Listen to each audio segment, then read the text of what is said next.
Hello everyone and welcome back to another video from Banking and Crypto Guide.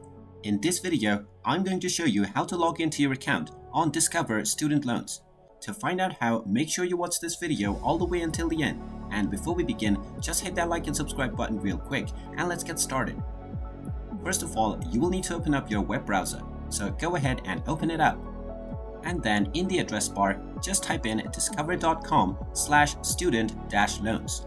Then press enter and you will be taken into the Discover Student Loans website.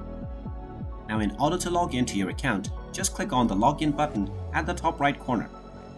Now you will be asked to enter your user ID and your password. So just go ahead and type in your user ID followed by your password and click on the login button and you will be logged into your Discover Student Loans account. In case you forgot your user ID or your password, you can click on Forgot User ID and Password button underneath the login button. And there you have it.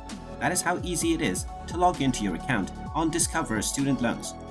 If you find this video helpful, make sure you hit that like button and subscribe to our channel if you haven't done so already.